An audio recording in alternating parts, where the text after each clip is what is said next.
everybody. This is SK7500 for those of you on the forum. These are my little cars that I've been working on, and I just wanted to show you a couple of things. Probably most important that everybody's been asking is how do you make those things? And so I'm going to do a little video on that, but first I just wanted to show you kind of what I've got. These three cars over here are how they just come out of the mold, and as you can see there's some seams here that need to be filled and back in here, and they just need to be touched up so that they're ready to paint.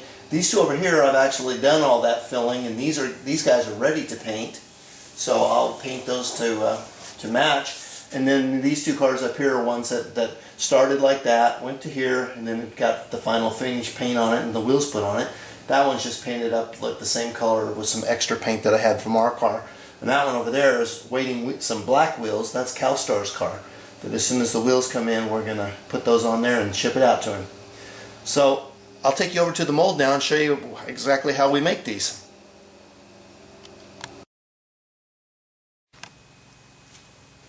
Okay, this is the actual mold that I build the cars in, and as you can see it's a two-piece mold. There's the silicone piece that actually molds the surface of the car, and then there's the shell that goes around it that holds this floppy thing into shape so that it looks like an actual car when it comes out. We won't need this for a while, so we'll put it away and we'll concentrate on the silicone part of the mold. Okay, so the first thing that we need to do on this mold is we need to put some mold release in there because we don't want the part to stick in there. And this is a process that just needs a real thin layer of spray and mold release. If I forget this, it doesn't really kill me, but it makes it a lot easier to get them out when they are mold released. As you can see in the inside of here, it has the whole shape of the car. I have to split this in half to be able to get it off of the car when we're finished molding it. After this mold release has had a little chance to flash off, then what I do is I spray a layer of primer on the inside of here. It just has to be a real thin little layer, because if I try to put it on too thick, that mold release will look like, if you ever put oil and water together, well, that's kind of what it will look like. So you have to just give it a real thin coat, and what that does is it just releases the surface tension so that when the plastic goes in there, I get a smooth surface. Plus this gives you something to sand on when you get your car. So we give those a little bit of coats there, both sides. Now when you get your car and you see that there's white spots on it, you'll say, well, I wonder why I didn't primer all of it. Well, that's because, as you can see, I really can't get into everywhere on here, just because of the shape of the car, but I don't really need it to cover it all the way because I can always spray more primer on when we're done. Okay, so now that that's got a kind of a thin matte coat of primer in there, we'll bring back our shell.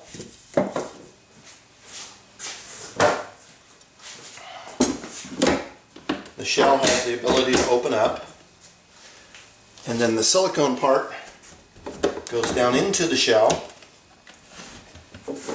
And then I tighten up the screws that pull the shell together.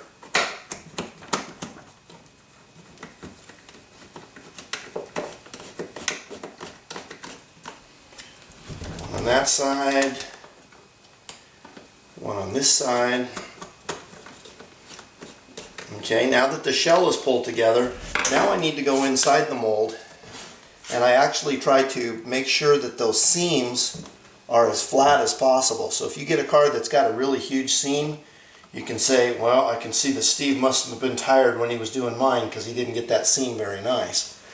And the reality is when these are screwed together, it is a little bit tough. Sometimes the silicone swells in that area. It just kind of depends on a lot of things, but I do try to get these as even as possible before we start.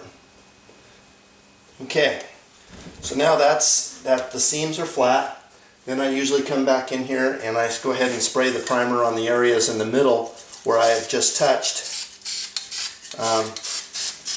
to try and fill those seams a little bit.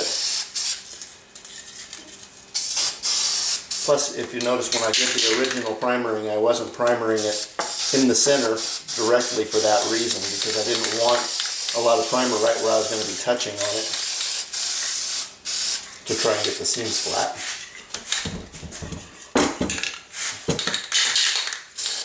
Now this primer is just the kind of primer that you buy at the auto parts store. It's a lacquer primer. It has a filling capabilities, which is good. You can see I didn't get that seam in there real flat, so I'm going to push that up a little bit. Try and pull that down a little bit. That straightened out. And you guys are going to need to buy if those of you who are going to try and paint your own car, you're going to need to pick up a can of primer. What kind I use, Duplicolor. I think I got it at O'Reilly Auto Parts. It doesn't really matter what brand you use. They all do the same. But what you're looking for is you're looking for a primer that says it has filling capabilities, because you're going to be doing a little bit of finish work on your body, and you're going to need to fill in some scratch marks over the top of the Bondo. Okay, now that I've got that primed up, I really need to let that set for about 15 minutes so that it can dry. So we'll come back in about 15 minutes and we'll do the next step. Okay, now that the primer's had time to dry, now I have this big old hole that you see here, and if I try to pour material in there and rotomold it, it would all come out the big old hole. But I need this hole this big, and you'll see why in a few minutes. But for right now, what I need to do is I need to seal this off. And how I do that is I have some vinyl here that's like what they make vinyl stickers out of, that I use as a masking film. Unfortunately, it's not quite big enough for here, but it covers this hole pretty good.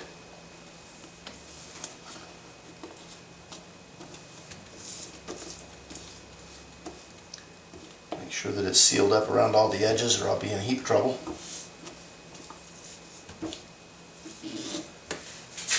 Put a little heat to it because it just makes it seem to stick a little better.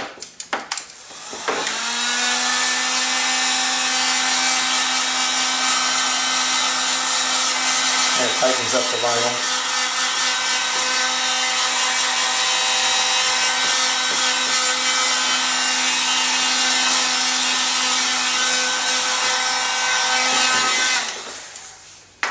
Okay, and then like I say, I've still got a little bit of an opening over here, so I just have to mask that shut. Someday when this roll of vinyl wears out, I'll get another one that's a little bit longer and I won't have to do this step. Okay, so now that's all sealed off. Now I need a place to put the plastic in, so I cut myself a hole right through here.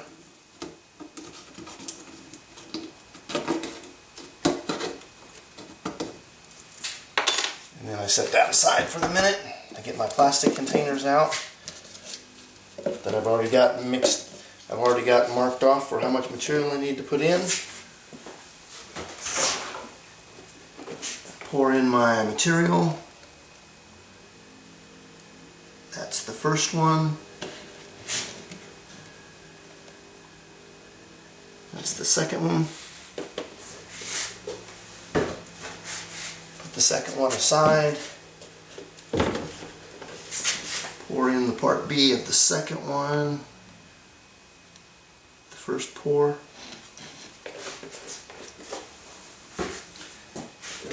And then I have to stir this for about 1 minute.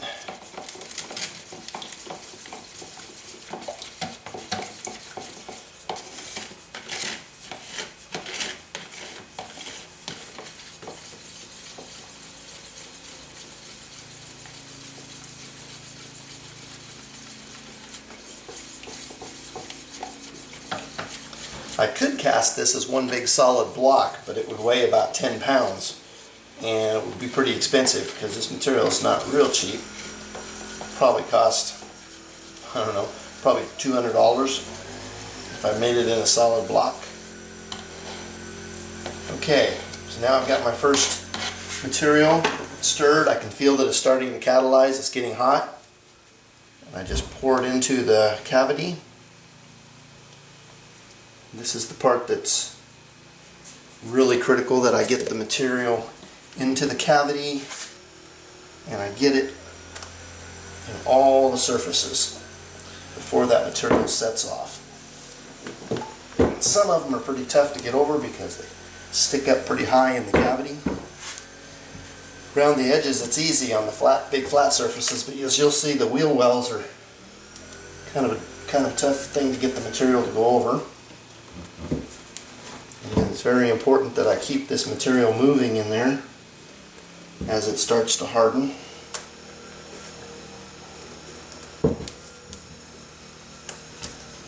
And I have to keep this material moving for about 2.5 minutes until it starts to catalyze and harden on its own.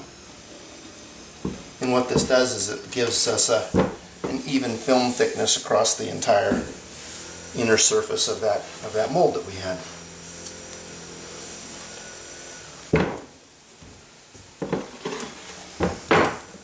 This would be really easy if this was a nice, if I didn't put the wheel wells in there, this would have been really easy to do, but then I'd have to figure out some other way of screwing the wheels onto it.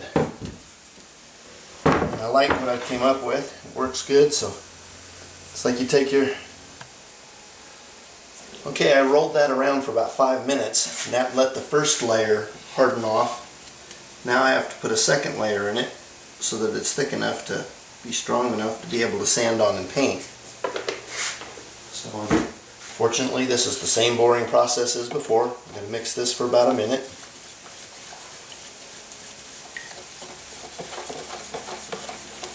I got a good coating on that one in there. It's important that I keep it rolling around, because if I don't keep it rolling long enough, it'll sag in there, and then I'll wind up with areas that are really thick and areas that are really thin.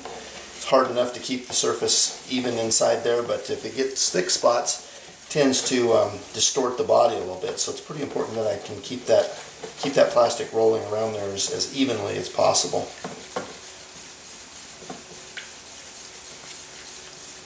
Okay, this is starting to warm up.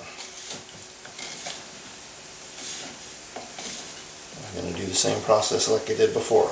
Just basically we pour it in there and keep trying to slosh it around to keep us a good even coat on the inside of the car. You can see where this is white right here. That's how I knew that the first layer of plastic had hardened. I have to get the second layer in there within 5 or 10 minutes, or we don't get good adhesion between the two plastics. So again, make sure that we get everything coated inside there while it's still a very thin liquid.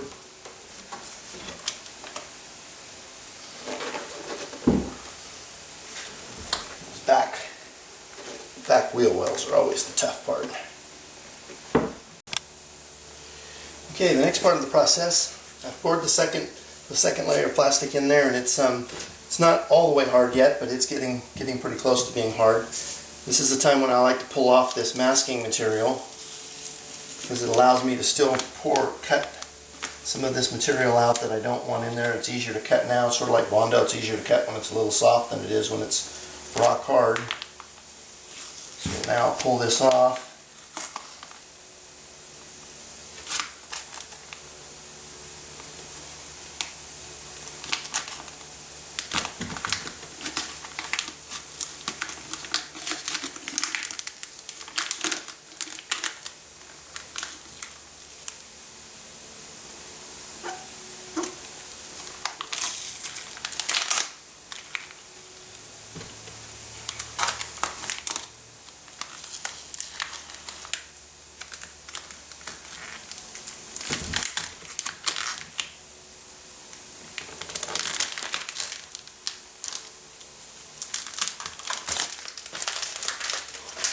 Okay, now we've got some areas, these wheel wells right here, if you can see them. These areas right here, I want that to be solid plastic so that you have something to screw your axles into. And then also these spots that are real light right here can be problematic. So what I'm going to do is I'm going to take and pour some more plastic to fill those two holes up, and to try and put a little bit more material on these sharp edges. So we do that. I put the mold up on its side like this.